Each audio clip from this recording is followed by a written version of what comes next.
All right, I will call the meeting to order. Morning, Raymond. I pledge allegiance to the flag of the United States of America and to the republic for which it stands, one nation, under God, indivisible, with liberty and justice for all.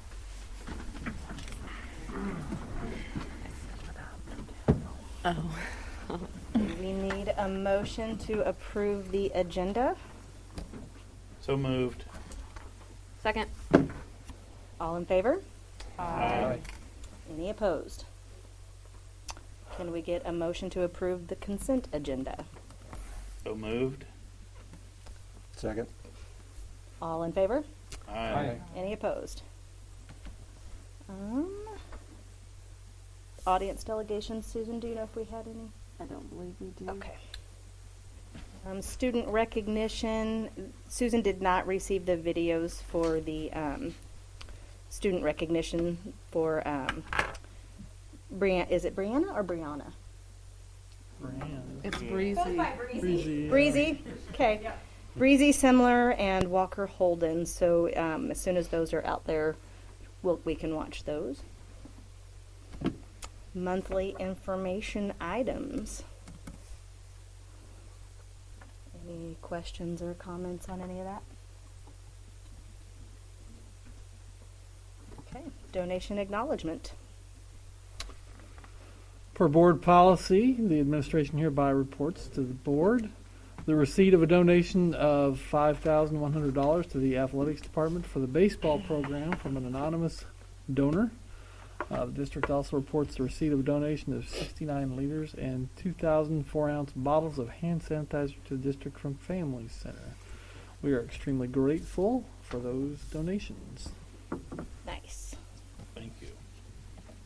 All right, construction update.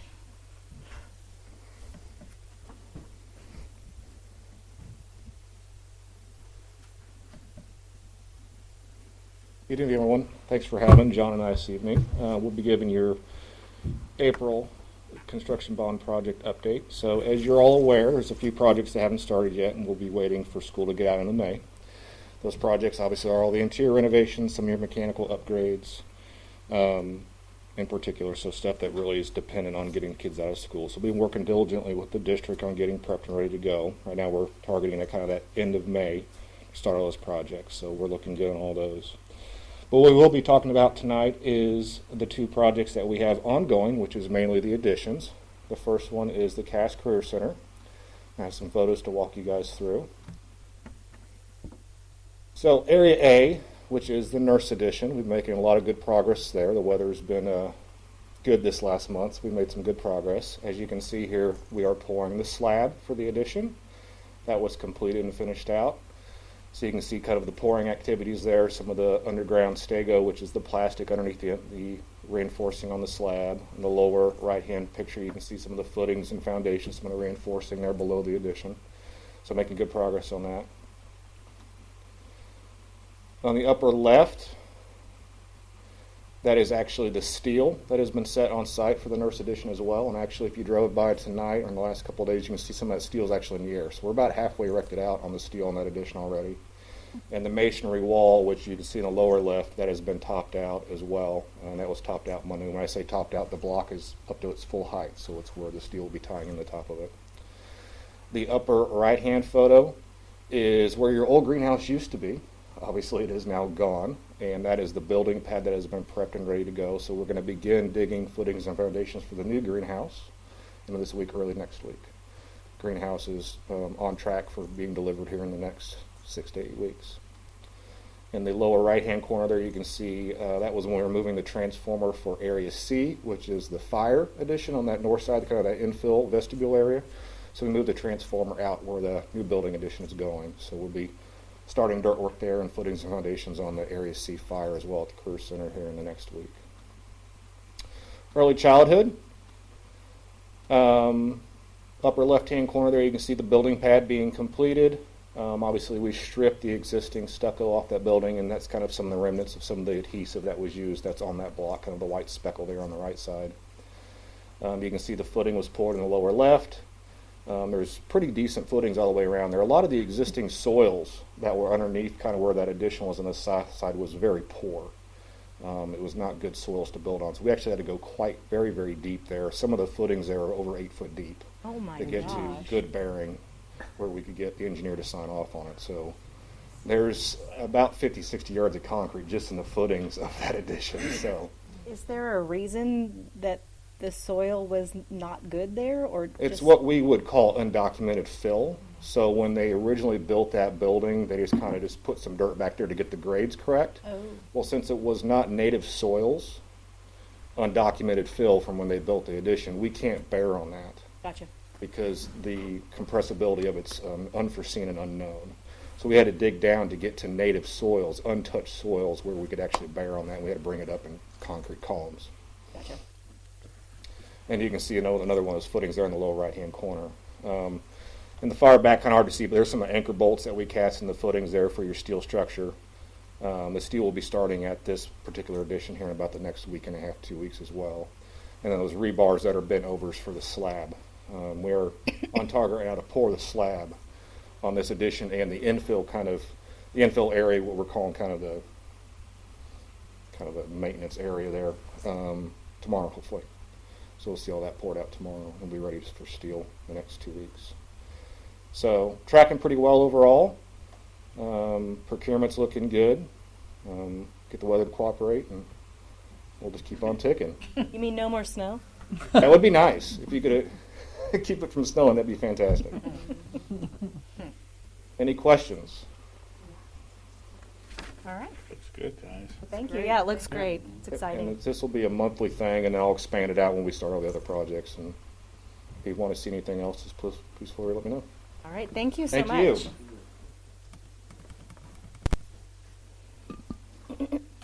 All right. Assessment and evaluation of district programs. Thank you, guys.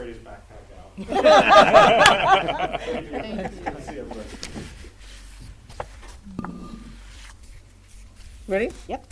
Oh, get my cheaters on here. Current year, property taxes are at 103% of budget, so we're looking good there. The school year is 75% complete as of the end of March, so that's looking good. Prop C revenues at 73% of budget, and collections have kind of steadily trended up throughout the fiscal year on that, so we're getting closer. 68% of budget on the state revenues, which is a little low. Basic formula payments, I think we talked a little bit last month about those. They should be 100% by the end of June, so we're good there. Classroom trust fund continues to run below appropriations, and the newsletter we got today had no further information on that, so we're just kind of in a holding pattern on that one. Overall revenues for general operating and special revenue funds are at 85% of budget, so we're pretty good there. We did receive our bond revenue in March, our $10 million in bonds. We received over a $2 million premium on that, so that's good. On the expenditure side of things, general operating and special revenue funds are at 68% of budget, so that's looking good. Our ending projected fund balance percentage is at 38.48%, which our goal of 20-25%, that'll continue to go down a little bit every month as we finish out the fiscal year. Sitting at cash and investments at $34.9 million, $22.2 million of that is bond proceeds. So everything's looking pretty good. Any questions? Hearing that it's looking pretty good. Yeah. I like it. Yay. Thank you. Okay. 2021 summer school report. I'm not going to read this whole thing to you. I just want to highlight some of the information. I am super excited we get to offer summer school this year because of the pandemic and some learning loss. I'm glad that we get to have our kids in here for a little bit more extended school year. So the dates are May 24th to June 21st for grades 1 through 8. from 8 o'clock to 2 o'clock. This year we are utilizing Summer Journey, which is a program through Catapult. And the program includes everything the teachers will need to teach core curriculum in the morning and then exploratory classes in the afternoon. And the exploratory are super fun to teach and for the kiddos to learn. Some of them, just some examples, are yoga size, stacking madness, which is like the stacking cups. In grades 4 and 5, they have Ready, Set, Drone, What's Cooking, and Sports Clip Junior. In 6 to 8, they have the Wave, which is microwave cooking, Extraordinary Physics, and Survivor Camp. And so there's 6 exploratory classes in each grade span, and the kids will do all 6. They'll do 3 in the first 2 sessions and 3 in the second session, last 2 weeks. This program also includes incentives for the students. If they have 0 hours missed, they get a $100 gift card. If they have 0.1 to 6 hours, they get a $75 gift card. And if they have less than 12 hours, they get a $50 gift card. Because of our construction, we'll have all incoming 1 to 5 grades go to McEwen, and incoming 6 to 8 will be at the high school. Breakfast, lunch, and transportation will be provided at both locations. Special education life skills will all be at the high school, and their hours are only half a day. At the high school, we also offer some programming. We have personal finance and health. We have a speech class that's being offered, but depending on the numbers, will depend on if we have that class or not. We are wanting to be between 8 to 10 kiddos to have that class. We're excited to offer driver's education classes through summer school this year. We already have a waiting list, so we will start May 24th, and they'll have classroom instructions for 7 days, and they'll go into driving, hopefully to end approximately June 21st, as long as everything goes well, and they will earn a half a credit for that. And then Lifetime Fitness will run from all of June and all of July with an hour and a half each day, and they will receive a fourth of a credit for that. Right now, so far, we have just invited the kiddos who teachers felt would benefit the most from summer school, depending on where they are at with their standards during the year. Right now, our numbers are 143 students, 1 through 8. Tomorrow, the application will go out to all students and families. And so I'm sure that number will rise exponentially. Our goal, 1 through 8, is 450 students with Catapult, with the program. If we make our goal, we get some kickbacks from them that we can use. I think gift cards. They like gift cards a lot. And so for open enrollment for tomorrow, we will have an email that goes out. I have banners to hang up. We'll have the information on the website as well. In high school, we actually have a waiting list on driver's ed because we only have 1 teacher right now. If you know anybody who wants to get their driver's ed certification, it is 4 classes. They will give you temporary for 2 summers in order to have that. We have a teacher, but I'm not sure how long he'll not retire. Alvin Poisel does it for us, and so he does ours, and he goes over and does midways in July. Personal finance, we have 26. Health, we have 30 students. Speech, we only have 2. Like I said, we need between 8 to 10 in order to have that class.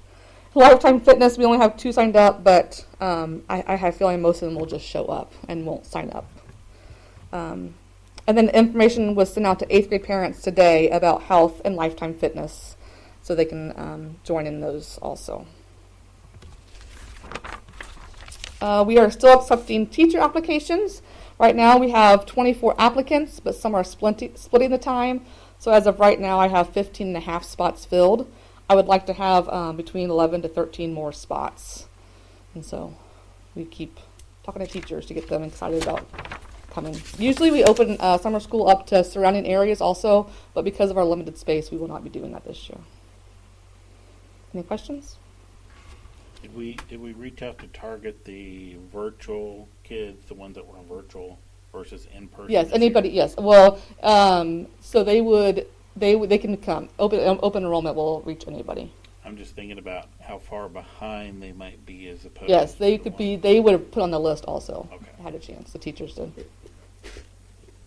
What did you say the maximum amount of students would be? Our goal is 450. We're thinking about having it at McEwen. I can do about 20 classrooms, and so I'm doing about 15 per classroom with 4 sections each.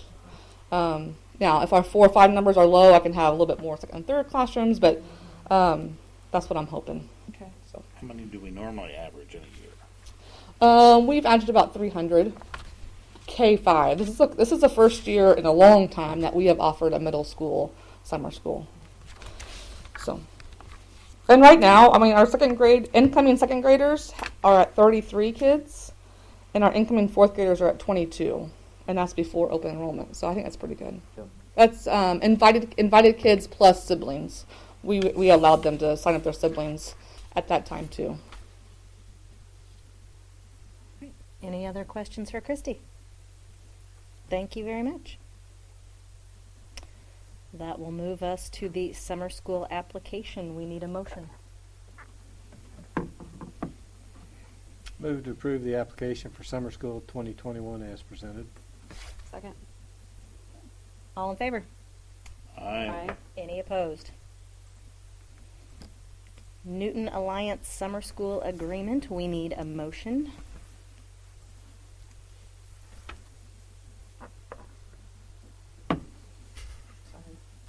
Move to Go ahead. move to approve the agreement with Newton Alliance LLC for the summer school extended learning program as presented. Second. All in favor? Aye. Any opposed? HMS Career Explorations. Welcome back. Harrisville Middle School would like to make the shift from offering Spanish at the middle school to more of a career explorations. And the reason one of the reasons was our applicants for a Spanish position, we had 0. It's very hard to get foreign language teachers, I think especially at the middle school. So career explorations would take the place of Spanish. It's a semester course that prepares 8th grade students to make informed decisions about their future academic and occupational goals. Through direct instruction, interactive skills demonstrations, and practice assignments, students learn how to assess their own skills and interests, explore industry clusters and pathways, and develop plans for career and academic development. Students will learn the basics about occupational strands such as agriculture. They will receive direct instruction and complete classwork around this strand. Then, the most exciting part is, a CCC ambassador will meet with the class and discuss what it looks like at the high school level. During this class, students will be working on job skills such as organization, interviewing, filling out applications, and executive functional skills. And what I think the best part is this, as we're working on the real world learning initiative with the Kauffman, this fits right into that of getting the younger kiddos involved in thinking about their occupation and learning more about them so they can explore them in the high school. Very cool. I love this. I think this is a phenomenal idea. All right, we need a motion. I'll make the motion to approve the course change to career explorations at HMS beginning with 2021-2022 school year. Second. Anybody have any questions? So will this course change, we'll advertise for a teacher for this pathway, or how does that We work? already have a teacher. We already have one. The teacher will teach in 6th and 7th grade. They'll teach health, and then in 8th grade they'll teach career explorations. All right. All in favor? Aye. Any opposed? Waiver of makeup days for staff. I move to waive makeup days of the February 8th and 9th, 2021 snow days for staff. Second. So what we're asking is for the board to waive those days. As you may remember, the state changed the way that days are required to be made up in the last couple of years. Now it's based on hours, and because our calendar, the approved calendar, has more than the minimum number of hours, we don't need to make up those days. And I would say that during a typical year, we would try to figure out a way to make those up. But with COVID and the fear of additional spread, that we think it's best to waive those days that are eligible to be waived. This does reduce the required amount of contract days for all staff, and we would. I mean, it's a benefit. It's a big benefit, and we would greatly appreciate it, and I know the staff would greatly appreciate it. So we're seeking those 2 additional days that we did not have from first semester. Any questions or comments? Okay. All in favor? Aye. Any opposed? Strategic plan update. So Christy mentioned the Real World Learning Initiative. So we were approved for $75,000 grant from the Kauffman Foundation for the Real World Learning. And so right now we have our leadership team, and we had our first meeting. Christy's done a great job. I kind of just threw it on her, and she's done a great job of taking the reins and running with that. So the next phase will be to work into the design phase, which Bing's a part of that team when we get that team together. And so what we're going to do with the funds, and one of the requirements is to visit at least one exemplary school that models the type of atmosphere that we're looking for, that meets those market value assets. So that's a big part of our improving instruction for our students. And so that goes right in with the middle school career explorations, and allowing kids to kind of see what steps are necessary to transition into something they might be interested in as they go to high school. So summer school, I think again Christy's done a great job of bringing in something that will incite our kids to want to come to summer school and hopefully help close that learning gap. Again, I think that helps with our instruction as we focus on making it the best that we can for our students. And then when it comes to the attracting and retaining piece, which is also contained in our strategic plan, Deb and Jason and I have been talking a lot about salary schedules and those type of things. So that will be, we'll have some recommendations coming to you very soon for our salary schedules. So that's where we're at with those. Any questions or comments for Paul? We will move on to the revision of summer school teacher pay. Make the motion to increase the pay rate for summer school teachers to $24 an hour for the 2021 summer school and beyond. Second.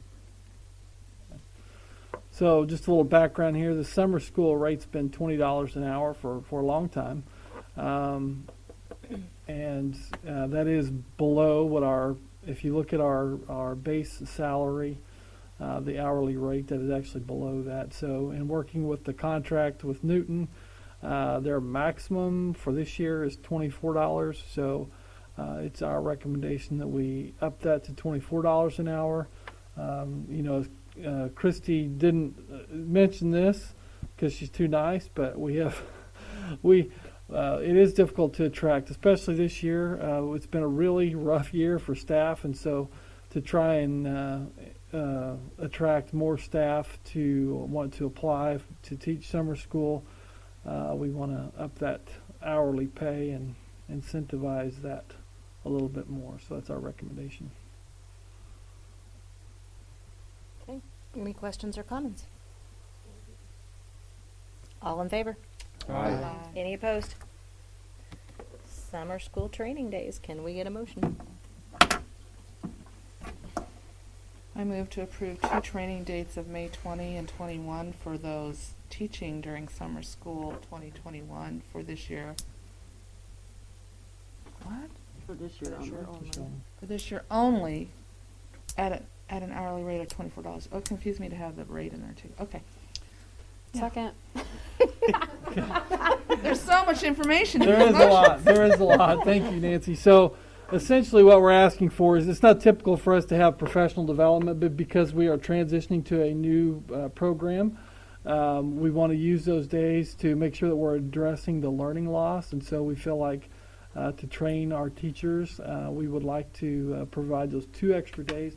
Those would not be 2 days that would be we would get ADA for, which is essentially what summer school is paid out of. And so we will use ESSER money to pay for those extra 2 days, and that we feel will help our teachers be better prepared to address the learning loss. So. Any other questions or comments on that? All in favor? Aye. Any opposed? ABCO renewal request. Can we get a motion?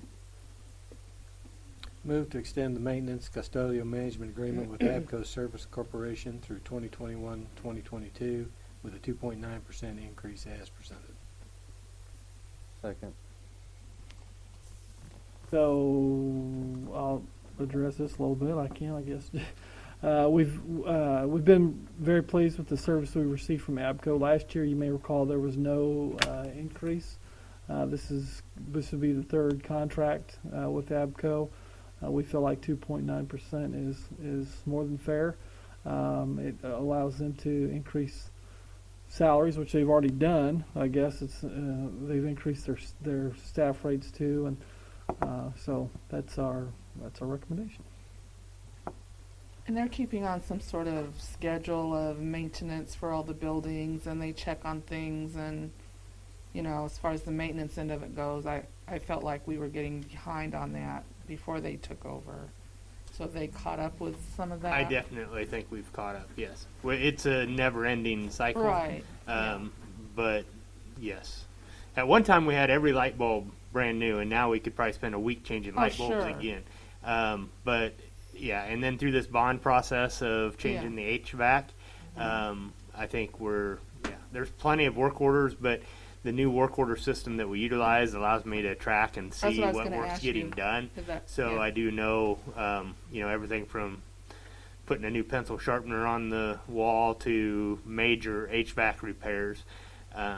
Our guys are doing more work themselves than we've ever done. Yeah. As far as HVAC work, plumbing work, probably more than what APCO realizes their maintenance guys are doing for us. Well, so that is good in many aspects because we can get it done. We can just buy the supplies, and we've been pretty consistent with our 2 to 3 main maintenance guys that have allowed them to learn and train and work with our HVAC, that when they do come in, they allow our guys to watch, and then, it's much easier we can just fix it. We don't have to get a quote to replace the whole thing or to get somebody in here. So is the backlog on work orders, like, is there an average day for how many days it takes to get a work order done?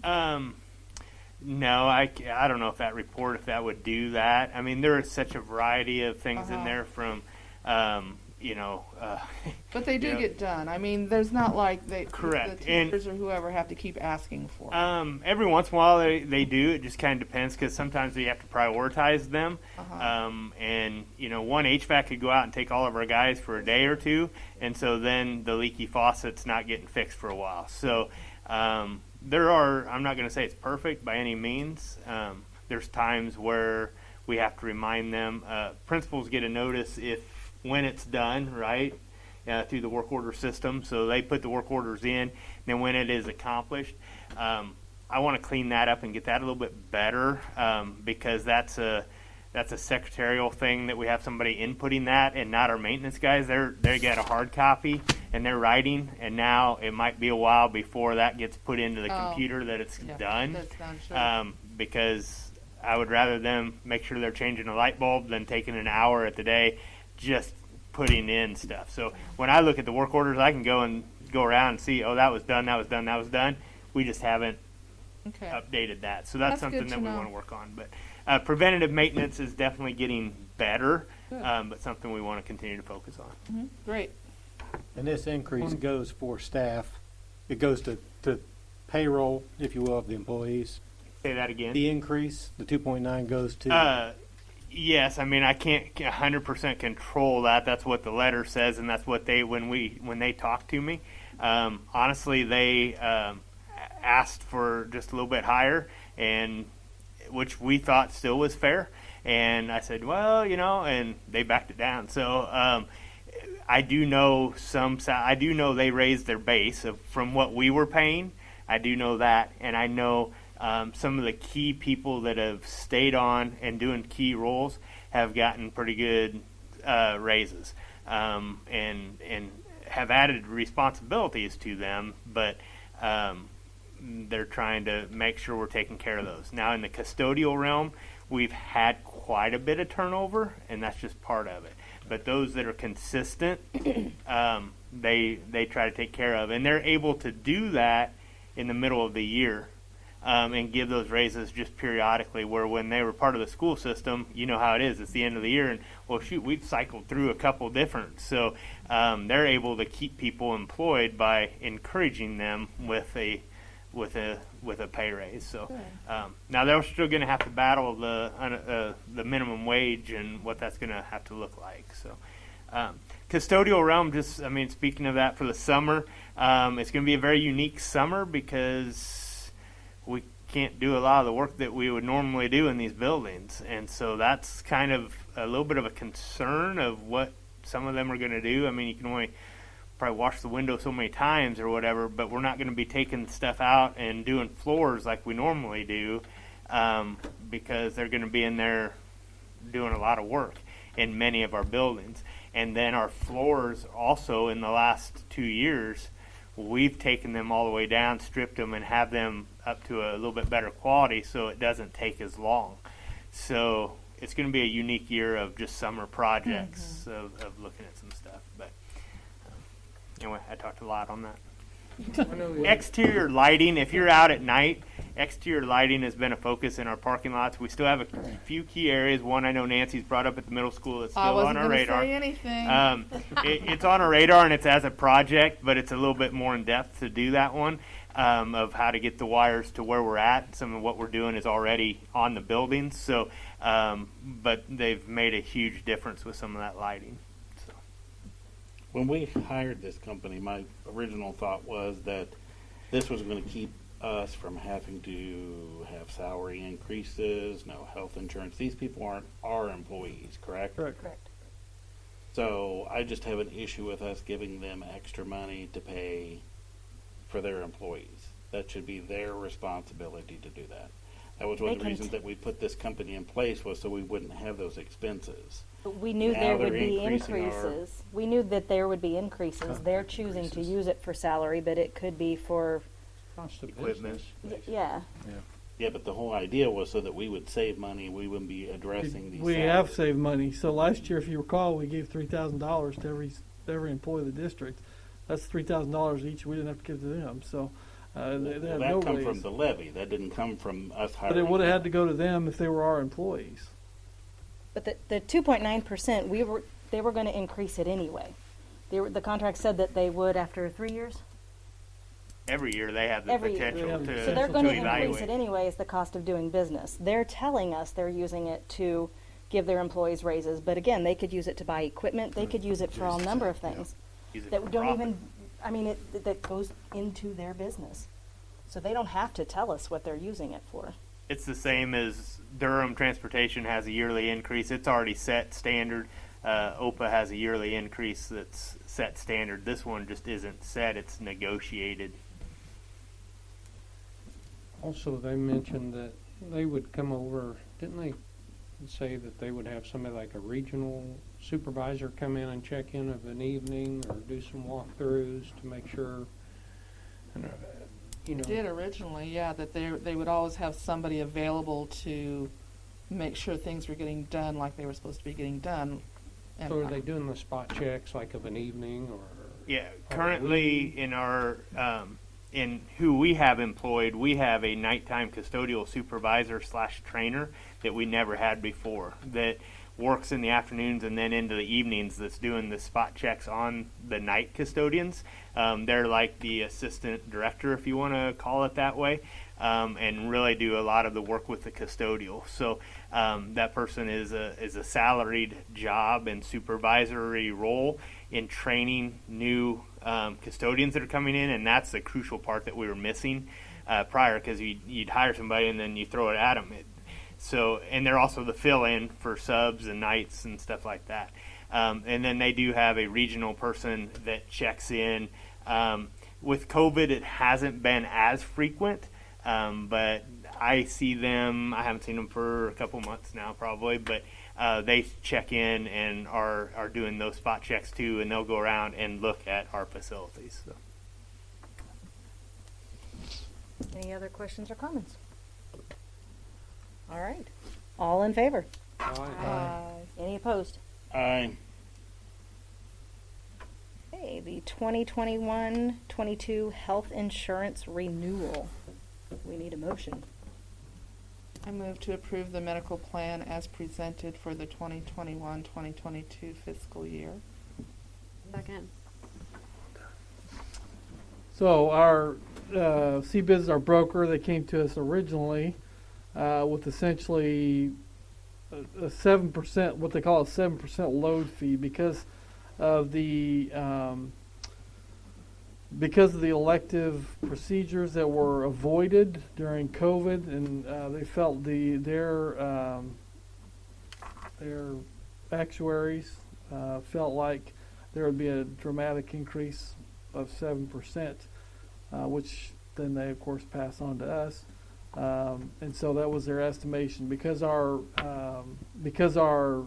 rate usage was down, they actually gave us what would be considered a reduction of 1% off of that load fee to 6%. Then that's when we met with Team Harrisonville, and we talked about that. And then they came back a week later and said they'd give us another %. So 5%, it's hard to, and during a normal year, I'd say I don't feel great about 5% just because I don't like health insurance increases. But under the circumstances, we felt pretty good about a 5% increase. And so the additional cost to the district is reflected at $83,530 with no plan changes. Any questions or comments other than the health insurance conversation makes me sick to my stomach every year? Okay, all in favor? Aye. Any opposed? Okay, can we get a motion to adjourn the meeting? So moved. Second. All in favor? Aye. Any opposed? Have a good night, ladies and gentlemen.